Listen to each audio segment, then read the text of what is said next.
Bienvenue. Au menu du jour, un tour d'horizon complet des histoires qui ont secoué la planète football ces derniers jours. Et vous allez voir, ça a bougé sur les bancs de touche, mais aussi dans les salles d'audience. Allez, on commence tout de suite avec l'Algérie. Il y a du nouveau, et pas qu'un peu, du côté de l'équipe nationale, où le sélectionneur Vladimir Petković a décidé de faire souffler un vent de fraîcheur. 6, c'est le chiffre à retenir. Pour les matchs amicaux contre le Guatemala et l'Uruguay, le coach a fait un choix vraiment fort. Il a convoqué 6 joueurs qui n'avaient encore jamais porté le maillot des Fennecs. Et ce qui est super intéressant quand on regarde cette liste, c'est le mélange. On a des joueurs du championnat local qui sont récompensés et en même temps des talents qui évoluent en Europe. C'est clairement une stratégie pour ouvrir le groupe et tester de nouvelles options. D'ailleurs, le sélectionneur s'en est expliqué très simplement. Il a dit, en gros, qu'après un grand tournoi, beaucoup de cadres sont fatigués, il manque de jus. C'est donc le moment parfait, la fenêtre idéale pour voir ce que les nouveaux ont dans le ventre.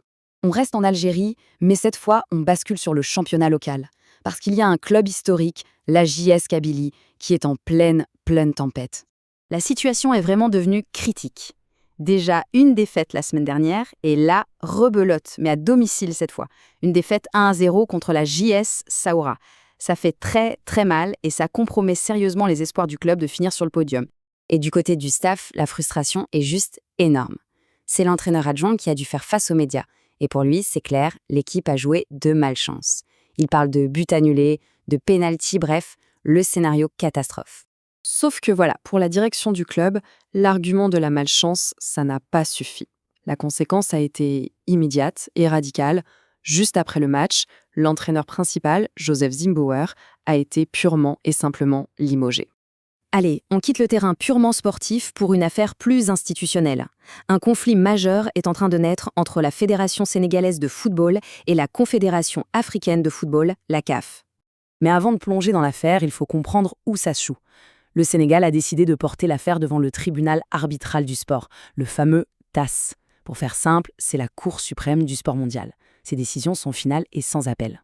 Et le cœur du problème, c'est ce sentiment profond d'injustice côté sénégalais.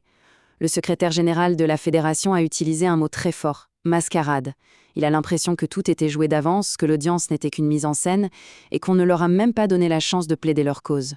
Bon, et pour finir sur une note 100% terrain, on fait un petit tour du côté de la plus belle des compétitions, la Ligue des Champions.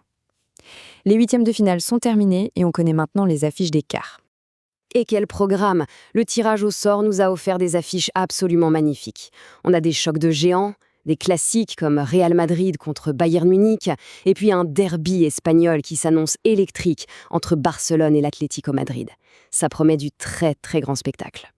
Voilà, entre les changements de coach, les batailles en justice et les confrontations au sommet, cette semaine nous rappelle encore une fois que le football, c'est bien plus qu'un sport. C'est un monde avec des rebondissements constants sur le terrain et bien en dehors.